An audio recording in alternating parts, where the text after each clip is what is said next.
Hello boys and girls, welcome back to another episode of Fortress Locksmiths. Yes, I am in Zen mode. So, I thought I'd do a little bit of something different, okay? Because this is about a lock that defeated me, okay? It defeated me on a live job, but it's going to prove that just the little things that you keep in your head might save your life one day, okay? So basically, I've been sent to this job by a friend who's asked me to gain entry into a rented property for an estate agent. Obviously no one's there. They needed to gain entry and change the locks. Anyway, long story short, I've got there and I'm fucking picking for about half an hour and I'm just having absolutely no joy with this dirty little bastard, okay? Now, the story is it was like a cottage. So I've had to park my van a little bit further down the country lane, basically.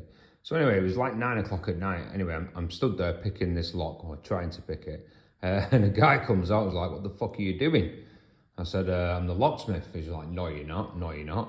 I said, "I am. What do you think I'm fucking doing?" Anyway, long story short, he's like, "I've got the keys for this property." I said, "Well, are you going to give them me?" He's like, "No."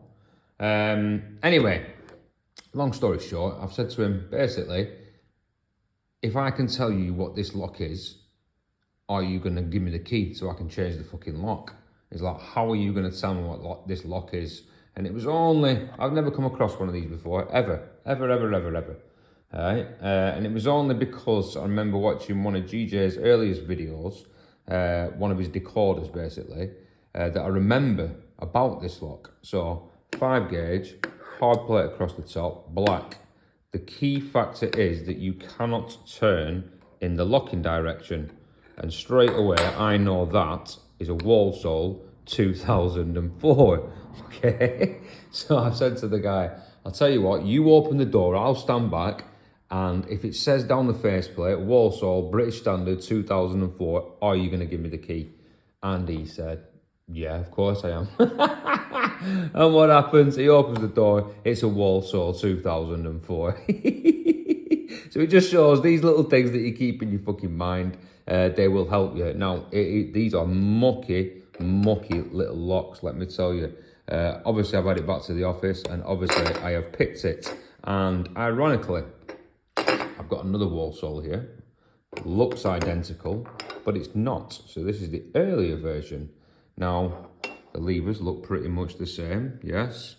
Dirty little anti-picks, but this one is actually easier to pick because of this thing here. It tensions the bolt sooner. You might not think that'll make a lot of difference, but this one doesn't have that. So the back of the curtain tensions the bolt round about there, and basically your wire gets jammed up underneath these wires. Because this tensions the bolt much sooner, it allows us a free run of the pack. So let's set this motherfucker up and let this get its bitch open. So just to show you there's no bullshit with Uncle Sefri, this is the actual key he gave me. Now the first thing you're going to notice is that it has 9 cuts on the key, okay? What this means is it does not have to follow the ABA pattern. And of course I messaged GJ straight away saying, "Do you have the decoder for this?" But he said they're not that popular anymore, you know what I mean? So he doesn't do the decoder for it anymore. And for obvious reasons, you know what I mean? This is the first time I've ever come across one of these. Anyway, enough of that fucking waffle. Let's have a bash at picking this open. Now, I did realise after a while that I have to pick these in a very specific way. Okay, so you'll see it. The levers go into anti pretty much straight away, and you've got to pick them out, okay? And it's a lot of to-in and throwing. So you can see that it tensions the bolt at about 11 o'clock, which is rather strange, but we're going to have a go anyway. Straight to the back. So I'm going to pick number 5 if I can. You hear that?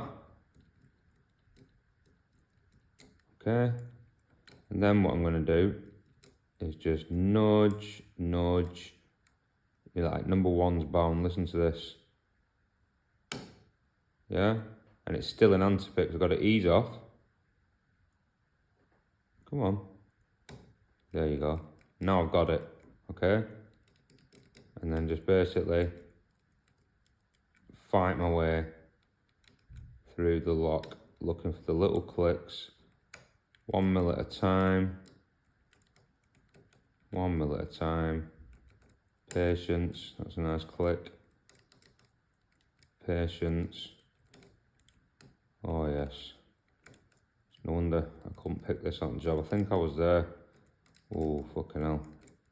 I won't exaggerate, but I must have been there 45 minutes trying to pick it. I didn't want to get defeated, but as you can see, it was a deadlock, so... Oh, that felt good. No drilling was allowed. Oh. Nice click then. So as you can see, the levers will be dropping. Oh. There we go. Smashed the absolute fucking back doors off that one. So yeah, just a little bit of fucking knowledge saved my life that night. Otherwise, I'd have probably have had to walk away because it was a lovely cottage. It had it was a white door with black ironmonger, if that makes sense. So only a tiny little scutcheon, and obviously no drilling allowed. So yeah, just by keeping that in my memory bank, we fucking got the door open and changed the lock, and I got to keep the lock as well. What about that? Take care, dream big, on to the next one.